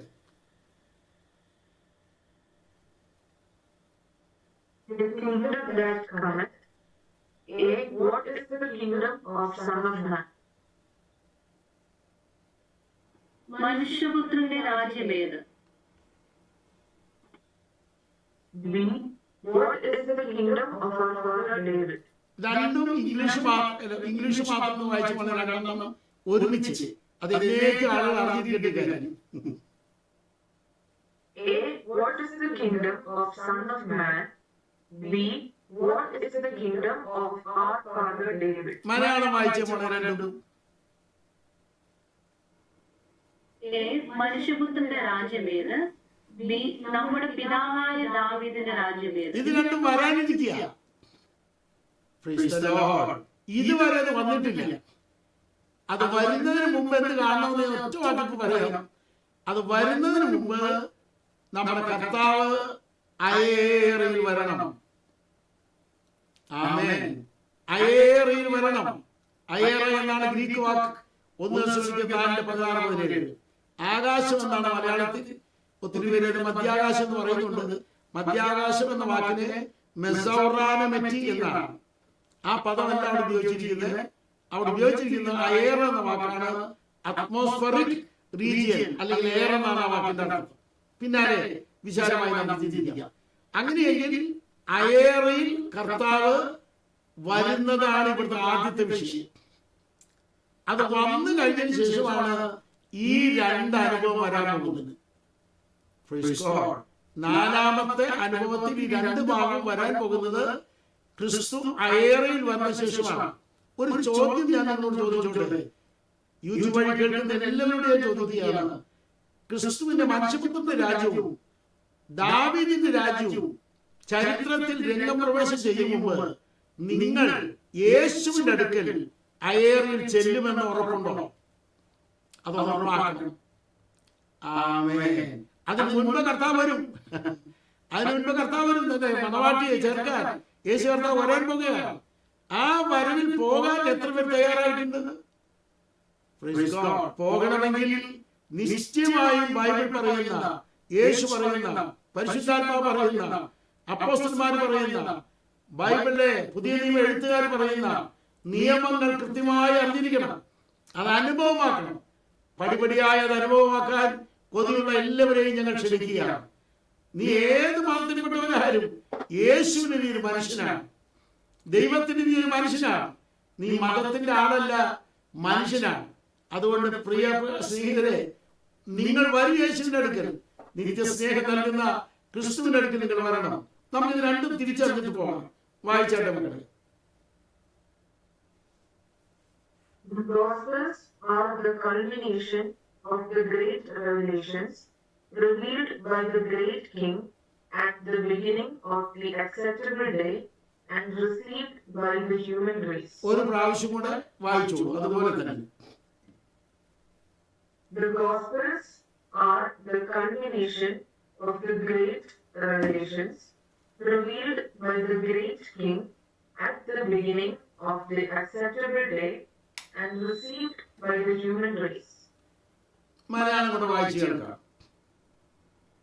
സുപ്രസാദ കാലത്തിന്റെ തുടക്കത്തിൽ മഹാരാജാവ് വെളിപ്പെടുത്തുകയും മാനവജാതിക്ക് ലഭിക്കുകയും ചെയ്ത വലിയ വെളിപ്പാടുകളുടെ കേദാരമാണ് സുവിശേഷങ്ങൾ. ഞാൻ ഈ ഭാഗം പറയുമ്പോൾ എല്ലാ പണ്ഡിതന്മാരും കൃത്യമായി ശ്രദ്ധിക്കണമെന്ന് ഞാൻ ഓർമ്മിപ്പിക്കുന്നു. യേശു ക്രിസ്തു പറഞ്ഞിട്ടുള്ള കലണ്ടർ കയ്യിൽ വന്നാൽ തർക്കമില്ലാതെ നിങ്ങൾക്ക് പഠിക്കാൻ പറ്റും. ഒന്നുകൂടെ ഞാൻ എടുത്തു പറയുകയാണ്. സുവിശേഷങ്ങളിൽ ക്രിസ്തു പറഞ്ഞിട്ടുള്ള കലണ്ടർ ഉണ്ട്.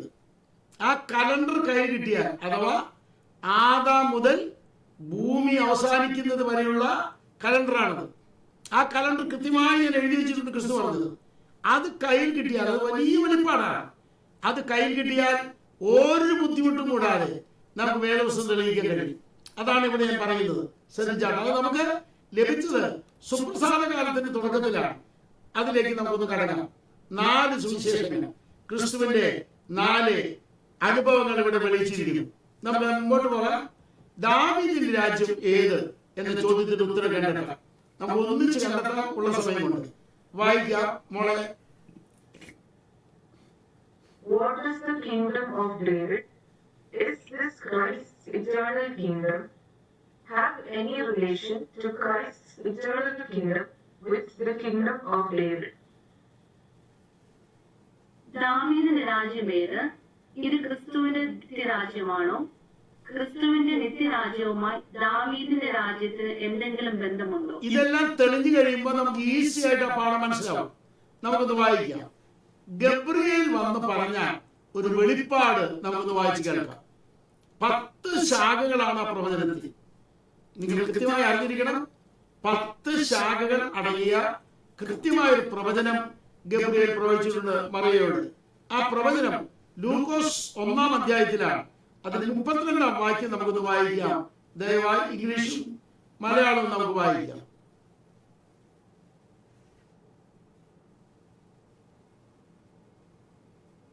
ലൂക്കോസ് 1:32. അവൻ വലിയവനാകും, അത്യുന്നതന്റെ പുത്രൻ എന്ന് വിളിക്കപ്പെടും. കർത്താവായ ദൈവം അവന്റെ പിതാവായ ദാവീദിന്റെ സിംഹാസനം അവന് കൊടുക്കും. ഞാനത് വായിച്ചിട്ട് ഭയങ്കരമായ ചിന്തയിലായി ഒരു ദിവസം. ആ ചിന്ത വരാൻ കാരണം വായിച്ചപ്പോൾ ഇംഗ്ലീഷിൽ He shall be great and shall be called the Son of the Highest, and the Lord God shall give unto him the throne of his father David. അത് കൃത്യമായി മനസ്സിലാക്കണം. ദാവീദിന്റെ സിംഹാസനം ആർക്ക് നൽകും? അവന്റെ പിതാവായ ദാവീദിന്റെ സിംഹാസനം അവന് നൽകും. അവന്റെ പിതാവ്. ആ പദം ഏറ്റു ഞെട്ടിപ്പിച്ചത്. യേശുവിന്റെ പിതാവാണ് ദാവീദ്. അതേത് ജീനിയോളജിയാണെന്നൊക്കെ നമുക്ക് പിന്നെ പഠിക്കാം. യേശുവിന്റെ പിതാവായ ദാവീദിന്റെ സിംഹാസനം. അത് അത്ര വലിയ പാഠഭാഗമാണ്. അത് പഠിക്കേണ്ടിയിരിക്കുന്നു. വായിച്ച നിങ്ങൾ കൃത്യമായിട്ട് ഈ വാക്യം മോളെ ഇതൊന്ന് വായിച്ചു കഴിഞ്ഞ് ഇവിടെ കാണാൻ പറ്റുമെങ്കിൽ. 1 Chronicles 29:23 and 28:5. Solomon sat on the throne of the Lord as king instead of David his father. Instead of David his father. ആ വാക്ക് ശ്രദ്ധിക്കുക. ആ ഏത് സിംഹാസനത്തിൽ ഇരുന്ന് അത് കൃത്യമായിട്ട് എഴുതിയിരിക്കുന്നു. നമുക്കൊന്ന് വായിക്കാം അതിന്റെ മലയാളം കൂടെ. ശലോമോൻ തന്റെ അപ്പനായ ദാവീദിന് പകരം യഹോവയുടെ സിംഹാസനത്തിൽ രാജാവായി. അപ്പൊ ദാവീദിന് ദൈവം കൊടുത്തത് യഹോവയുടെ സിംഹാസനമാണ്. ദാവീദിന് ദൈവം കൊടുത്തത് യഹോവയുടെ രാജ്യമാണ്. ഈ വലിയ അറിവിലേക്ക് നമ്മൾ വരണം. യഹോവയുടെ രാജ്യവും യഹോവയുടെ സിംഹാസനവുമാണ് ദാവീദിനെ ദൈവം കൊടുത്തിരിക്കുന്നത്. Praise God. ഇവിടെ ഒത്തിരി ചോദ്യങ്ങൾ വരാം. അതിന്റെ മറുപടി കൊണ്ട് ഞാനിപ്പോ പറയുന്നു. ഇങ്ങനെ ദൈവത്തിന്റെ സിംഹാസനവും ദൈവത്തിന്റെ രാജ്യവും ദാവീദിന് കൊടുത്തിട്ട് ദാവീദ് തെറ്റിപ്പോയില്ലേ? ഇനി അവൻ മടങ്ങി വരുമോ? ഈ രാജ്യത്തിലേക്ക് തിരിച്ചെത്തുമോ? വലിയൊരു ചോദ്യമാണ്. ഇവിടെ ഒരു വാക്കുകൊണ്ട് വായിച്ചിട്ട് ഞാൻ മുമ്പോട്ട് പോകാം. ഒന്ന് വായിച്ച മക്കളെ ഇത്. 2 Chronicles 13:8. The kingdom of the Lord in the hand of the sons of David. എത്ര ഭംഗിയായിട്ട് എഴുതിയിരിക്കുന്നത്. ദാവീദിന്റെ പുത്രന്മാരുടെ കൈവശമിരിക്കുന്ന യഹോവയുടെ രാജ്യത്വം എന്ന് മലയാളത്തിൽ എഴുതിയിട്ടുണ്ട്. Praise God. അപ്പൊ യഹോവയുടെ രാജ്യത്വം ദാവീദിനെ കൊടുത്തത്, യഹോവയുടെ സിംഹാസനം ദാവീദിനെ കൊടുത്തത്. ആദ്യമായിട്ട് ലോകത്തിൽ യഹോവയുടെ രാജ്യം കൈവശമാകുന്നത് ആർക്ക്? ദാവീദിന്. ആർക്കാണ് സിംഹാസനം കിട്ടിയത്? ദാവീദിന്. ഇനി നമുക്ക് 1 ശമൂവേൽ 16:3 വേഗം ഒന്ന് വായിച്ചാൽ ഒറ്റ മലയാളം മാത്രം.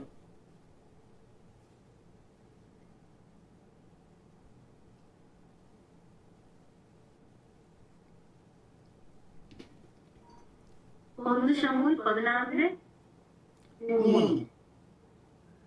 ഇശായിയെ വ്യാപകത്തിന് ക്ഷണിക്കാം, നീ ചെയ്യേണ്ടത് എന്തെന്ന് ഞാൻ അന്നേരം നിന്നോട് അറിയിക്കും. ഞാൻ പറഞ്ഞു തരുന്നവനെ നീ എനിക്കായിട്ട് അഭിഷേകം ചെയ്യും. ഒരു ഹല്ലേലൂയ പറയാൻ എത്ര പേർക്ക് പറ്റും? ഞാൻ പറഞ്ഞു തരുന്നവനെ നീ എനിക്ക് വേണ്ടി അഭിഷേകം ചെയ്യണം. ദാവീദിനെ അഭിഷേകം ചെയ്യുന്ന കാര്യത്തിൽ എനിക്ക് വേണ്ടി എന്ന് പറഞ്ഞിരിക്കുന്നത്. ശൗലിനെ അഭിഷേകം ചെയ്യുന്നത് പ്രഭുവായിട്ടാണ്. ഏലിശയെ അഭിഷേകം ചെയ്യുന്നത് രാജാവ് പ്രവാചകനായിട്ടാണ്. പക്ഷെ ദാവീദിനെ അഭിഷേകം ചെയ്യുമ്പോൾ എനിക്ക് വേണ്ടി, ഫോർ മീ, ദൈവത്തിന് വേണ്ടി അവനെ അഭിഷേകം ചെയ്യണം. ഇവിടെ ഇരിക്കുന്ന എല്ലാവരും ശ്രദ്ധിക്കണം. ദൈവത്തിന് വേണ്ടി വേർതിരിച്ചിട്ടുള്ള, ദൈവത്തിന് വേണ്ടി അഭിഷേകം ചെയ്തിട്ടുള്ള, ദൈവത്തിന്റെ രാജ്യം ലഭിച്ച, ദൈവത്തിന്റെ സിംഹാസനം ലഭിച്ച ദാവീദിനെയാണ് വലിയ പാപം ജയിപ്പിച്ച കൊള്ള നടത്തി ഈ വലിയ അനുഭവത്തിൽ നിന്ന് പറിച്ചു മാറ്റാൻ പിശാച് യുദ്ധം ചെയ്തത്. ഇതുപോലെ നമുക്കാണ് ദൈവം മാറ്റി വെച്ചിരിക്കുന്ന സിംഹാസനം, നമുക്കാണ് ദൈവം രാജ്യം മാറ്റി വെച്ചിരിക്കുന്നത്. ആ നമ്മളെ അതിലെത്തിക്കാതെ കൊള്ള ചെയ്ത് പുറത്തു കൊണ്ടുപോകാൻ പിശാച് ശക്തമായ യുദ്ധം ചെയ്തുകൊണ്ടിരിക്കുകയാണ്. ഇവിടെ നമ്മൾ വിജയിക്കുമെന്ന് ഉറപ്പുള്ളവർ എത്ര പേര്? ഈ യുദ്ധത്തിൽ നമ്മൾ വിജയിക്കും, ഈ യുദ്ധത്തിൽ വിജയിക്കും. ഞാൻ പിന്നാലെ അതിന്റെ വിശദാംശങ്ങളെല്ലാം പറയാം. ഒരു ചോദ്യമാണ് നമുക്കുള്ളത്. ആ ചോദ്യം എന്താണ്? ദാവീദിന്റെ രാജ്യം തിരിച്ചു വരുമോ? ദാവീദ് ഈ രാജാസനത്തിൽ തിരിച്ചു വരുമോ? ഇത് രണ്ട് ഭാഗമായിട്ട് നിൽക്കുകയാണ്. എന്റെ മുമ്പിൽ ഈ കാര്യങ്ങൾ തെളിയിക്കാൻ സമയമില്ല ഇപ്പോൾ. അടുത്ത ക്ലാസ്സിൽ വളരെ വിശദമായി പഠിക്കാൻ പോവുകയാണ്. ഒരേ ഒരു ചോദ്യം നമ്മളോട് വരുന്നു. ദാവീദിനെ ദൈവം കണ്ടതെങ്ങനെ? അപ്പോസ്തലന്മാർ വ്യക്തമായിട്ട് എഴുതിയിട്ടുണ്ട്. എന്റെ ഹൃദയപ്രകാരമുള്ള മനുഷ്യൻ, എന്റെ ഹൃദയപ്രകാരമുള്ള മനുഷ്യൻ. മത്തായി 1:1 എഴുതിയിരിക്കുന്നു ദാവീദിന്റെ പുത്രനാണ് ക്രിസ്തു. ലൂക്കോസ് 1:32 എഴുതിയിരിക്കുന്നു ദാവീദ് യേശുവിന്റെ അപ്പനാണ്. ഞാൻ പിന്നീട് വിശദമാക്കാം. ഒരു ചോദ്യമുണ്ട്. ഒരാളെ കുറിച്ച് ദൈവത്തിന് ഇത്ര വലിയ പ്രോഗ്രാം ഉണ്ടെന്ന് പിശാച് അറിഞ്ഞാൽ അന്നേരം തുടങ്ങും ആ ചങ്ങല കൊണ്ടുവന്ന് മുറുക്കി ഈ സിംഹാസനത്തിൽ ഇരുത്താതെ പുറത്തു കൊണ്ടുപോകുക. ദൈവത്തിന്റെ വലിയ പദ്ധതിയിൽ നിന്ന് നിന്നെ പുറത്തു കൊണ്ടുപോകാൻ പിശാച് ശക്തമായി യുദ്ധം ചെയ്യും. പക്ഷേ ദൈവത്തിന്റെ ഹൃദയപ്രകാരമുള്ള ഒരു മനുഷ്യനായി തീർന്നാൽ, ദൈവത്തിന്റെ ഹൃദയപ്രകാരമുള്ള ഒരു മനുഷ്യനായി തീർന്നാൽ കാപട്യം ഒഴിവാക്കാൻ അവൻ പ്രാർത്ഥിച്ചു. കർത്താവേ, എന്റെ ആത്മാവിൽ കപടമില്ലാതിരിക്കണം, എന്റെ ആത്മാവിൽ കാപട്യം വേണ്ട. അത് ഒഴിവാക്കാൻ തയ്യാറായ, ആത്മാവിലെ കാപട്യം ഒഴിവാക്കാൻ തയ്യാറായ ഇന്ന് രാത്രി മനസ്സിലാക്കുക, നിന്നെ വലിക്കുന്ന ചങ്ങലയുടെ ശക്തി കുറയും, നിന്റെ കൃപയുടെ ശക്തി വർദ്ധിച്ചുകൊണ്ടിരിക്കും. ആമേൻ. ഉറപ്പുള്ളവർ എത്ര പേരുണ്ട്? നിന്നെ വലിച്ചുകൊണ്ടിരിക്കുന്ന, ദൈവരാജ്യത്തിൽ നിന്ന് പുറന്തള്ളാൻ വലിച്ചുകൊണ്ടിരിക്കുന്ന വലിയ പൈശാചിക ശക്തിയുടെ ബലം കുറയും. എപ്പോൾ? ആത്മാവിൽ കാപട്യം വേണ്ട കർത്താവ്, ആത്മാവിൽ കപടം വേണ്ടപ്പ. എനിക്ക് വേണ്ടത് എന്റെ കർത്താവിന്റെ ഹൃദയമാണ്. അതിനുവേണ്ടി കൊതിക്കുന്നുണ്ടെങ്കിൽ, അതിനുവേണ്ടി താല്പര്യപ്പെടുന്നുണ്ടെങ്കിൽ നിന്റെ ചരിത്രത്തെ അട്ടിമറിക്കാൻ എന്റെ കർത്താവ് ഇടപെടുമെന്ന് ഉറപ്പുള്ളവർ എത്ര പേരുണ്ട്? ഇടപെടുമെന്ന് വിശ്വസിക്കുന്നവർ എത്ര പേരുണ്ട്? ദൈവത്തിന്റെ രാജ്യത്തിന്റെ വൃത്തത്തിൽ നിന്ന്, ദൈവത്തിന്റെ സിംഹാസനത്തിന്റെ ആധിപത്യ ശക്തിയിൽ നിന്ന് അവിടെ ഇരുത്താതിരിക്കാനായി ദുഷ്ടൻ ആവോളം പ്രോഗ്രാം എത്തിക്കും. പക്ഷേ ദൈവത്തിന്റെ ഹൃദയപ്രകാരം കാപട്യം ഒഴിവാക്കി ജീവിക്കാൻ ആഗ്രഹിച്ച സ്വർഗം നിനക്ക് വേണ്ടി ഒരുക്കി വെച്ചത് വരുമെന്ന് ഉറപ്പുള്ളവർ എത്ര പേരുണ്ട്? ഇന്ന് പലതും മടങ്ങി വരാതെ, തിരിച്ചു വരാതെ, ഒരിക്കലും ഇനി തിരിച്ചു കിട്ടില്ലെന്ന് പറഞ്ഞ് വാഗ്ദത്തങ്ങളെല്ലാം പോയി എന്ന് പറഞ്ഞ് ഒരുപാട് പേര് ആക്രോശിക്കുമ്പോൾ ധൈര്യമായി പറ, ഞാൻ കാപട്യം ഒഴിവാക്കിയാൽ, പാപം ഒഴിവാക്കിയാൽ, പാപചിന്തകൾ ഒഴിവാക്കിയാൽ, ജഡിക ചിന്തകളെ കൊന്നൊടുക്കിയാൽ എന്റെ ദൈവം എനിക്ക് എല്ലാം തരും. അവൻ വാക്ക് പാലിക്കും. ഞാൻ ദൈവത്തിലേക്ക് അടുത്ത് ചെന്നാൽ മതി. അത് ആഗ്രഹിക്കുന്നവരെല്ലാം കരം ഉയർത്തിയാണ് നമുക്ക് ഒന്നിച്ചു പറയാൻ, കർത്താവേ, എന്റെ ചരിത്രത്തിലേക്ക് അതെല്ലാം തിരിച്ചു വരുന്ന ദിവസമുണ്ട്. ഞാൻ വിശ്വസിക്കുന്നു. വിശ്വസിക്കുന്നവരെല്ലാം ദൈവത്തെ സ്തുതിച്ച് ആരാധിച്ച, എല്ലാവരും കരമടിച്ച് ദൈവത്തെ ആരാധിച്ച. എന്നെ ശരിയാക്കാനാണ് ഏറ്റവും വലിയ കാര്യം. ഞാൻ കപടം ഒഴിവാക്കണം, കാപട്യത്തെ ചവിട്ടി പുറത്താക്കണം, നിത്യസ്നേഹത്തെ ഉള്ളിലേക്ക് വലിച്ചുകൊണ്ടിരിക്കണം. Praise the Lord. ഒന്നുകൂടി എടുത്തു പറയുകയാണ്, അൺഫെയിലിംഗ് ലവ്, തോറ്റുപോകാത്ത സ്നേഹത്തെ ഹൃദയത്തിൽ സ്ഥാപിക്കാൻ തുടങ്ങിയാൽ സ്വർഗം നമുക്ക് വേണ്ടി പ്രവർത്തിക്കുമെന്ന് ഉറപ്പുള്ളവരുണ്ട്. അടുത്ത ആഴ്ച ആഴത്തിലേക്ക് നമുക്ക് കടക്കാം. ഇന്ന് വളരെ ആഴത്തിൽ വന്നു ചേരാൻ ദൈവം നമുക്ക് സഹായിച്ചു. ദൈവം നമ്മളെ അനുഗ്രഹിക്കട്ടെ. അവസരം റീപാസ് ഫിലദൽഫിയ സഭയിലെ എല്ലാ അംഗങ്ങൾക്കും, സഹകരിച്ച എല്ലാ പ്രിയപ്പെട്ടവർക്കും, യൂട്യൂബിലൂടെ ശ്രദ്ധിക്കുന്ന ഏവർക്കും ക്രിസ്തുവിന്റെ സ്നേഹമെന്ന് അറിയിക്കുന്നു. നിങ്ങൾ യേശുവിനെ കണ്ടെത്തുക. രക്ഷകൻ ക്രിസ്തു മാത്രമാണ്. യേശുവാണ് സാക്ഷാൽ ദൈവം. യേശുവിലേക്ക് നിങ്ങൾ ചെല്ലുന്നത് സ്വർഗ്ഗത്തിലെ വെള്ളി അനുഗ്രഹിക്കട്ടെ. God bless you. യേശുവിൻ സന്നിധിയിൽ എന്നും ഗീതങ്ങൾ പാടിടും ഞാൻ. യേശുവിൻ സന്നിധിയിൽ എന്നും ഗീതങ്ങൾ പാടിടും ഞാൻ.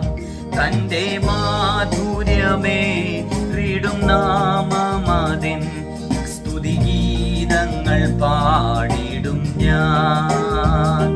തന്റെ മാധുര്യമേറിടും നാമമതിൻ സ്തുതിഗീതങ്ങൾ പാടിടും ഞാൻ. കണ്ണുനീരവൻ തുടച്ചിടുമേ, കരുണയിൻ കരം നീട്ടിടുമേ. കണ്ണുനീരവൻ തുടച്ചിടുമേ, കരുണയിൻ കരം നീട്ടിടുമേ. എന്റെ കാൽവരി നായകൻ യേശു മതി, എന്റെ പാപങ്ങൾ അകറ്റിടുവാൻ. എന്റെ കാൽവരി നായകൻ യേശു മതി, എന്റെ പാപങ്ങൾ അകറ്റിടുവാൻ. യേശുവിൻ സന്നിധിയിൽ എന്നും ഗീതങ്ങൾ പാടിടും ഞാൻ. യേശുവിൻ സന്നിധിയിൽ